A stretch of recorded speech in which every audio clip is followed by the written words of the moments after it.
এলাকাবাসী সকলেই যে আসলে এই ব্রিজটি অতি শীঘ্রই তারা মেরামত করুক, আমরা এটা চাই। তারা কেন মেরামত করতেছে না আমাদের সেটা জানা নাই, তবে এটা অনেকদিন থেকেই মনে করেন পড়ে আছে। সিংড়া ফরেস্টে অনেক সকলকে নমস্কার, আমি আছি কৌশত আমাদের সিংড়া ফরেস্ট জাতীয় উদ্যানের এখানে। তো বত্তলি টু সিংড়া ফরেস্ট যে আসার রাস্তাটা, তো এখানে আমাদের একটি ব্রিজ ছিল।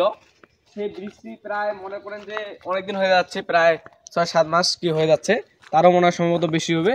তো এখানে এই যে ব্রিজটি যে আছে আপনারা দেখতে পাচ্ছেন, সেই ব্রিজটি কিন্তু অনেকদিন থেকে পড়ে আছে। তো আমাদের যাওয়া আসার রাস্তাটা আসলে অনেক মনে করেন যে অসুবিধা হয়ে গেছে। তো আপনারা এদিকে যদি দেখেন, আসলে এখানে পানি আসার কারণে, ঢল নেমে আসার কারণে সেটা কিন্তু ব্রিজটি মনে করেন ভেঙে গেছে।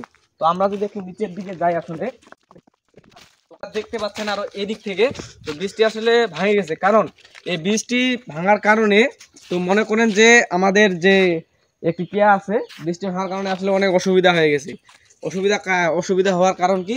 কারণ হচ্ছে যে আশেপাশে আমাদের অনেক আবাদি জমি আছে, অনেক অনেক কৃষকের।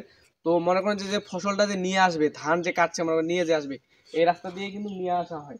তো নিয়ে আসতে গেলে কিন্তু একটু বাড়িগুলো আমাদের এখানে কাছেই। তো সেই ফসলটি মনে করেন যে ধানটি আমাদের এদিক থেকে বোততুলি দিয়ে আবার ঘুরিয়ে নিয়ে আসতে হচ্ছে, সেখান থেকে আমাদের ভাড়াটা বেশি লাগতেছে।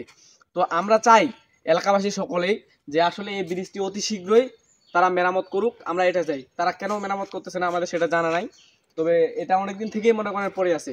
সিংড়া ফরেস্টে অনেক পর্যটন আসতেছে, তাদের মনে করেন অসুবিধা হচ্ছে। এখন মনে করেন পর্যটন আসলে অনেক কমেই গেছে সিংড়া ফরেস্টে আসার। তো আমরা চাই এই ব্রিজটি অতি শীঘ্রই মেরামত করুক তারা। সকলকে নমস্কার, ভিডিওটি আমাদের এই পর্যন্তই। যারা আসলে আমাদের নতুন নতুন ভিডিও পেতে চান, আমাদের পেজে অবশ্যই আপনারা ফলো দিয়ে পাশে থাকবেন। আর যারা ইউটিউব থেকে দেখতে চান, অবশ্যই চ্যানেলটি আমাদের সাবস্ক্রাইব করে পাশে থাকবেন এবং কমেন্ট করে জানাবেন আসলে আমাদের এই ব্রিজটি কি মেরামত করা কি আসলে জরুরি কিনা জরুরি না। যারা আমাদের সিংড়া ফরেস্টে আসেন এবং আমাদের সিংড়া ফরেস্টটি ভালোবাসেন ঘুরতে।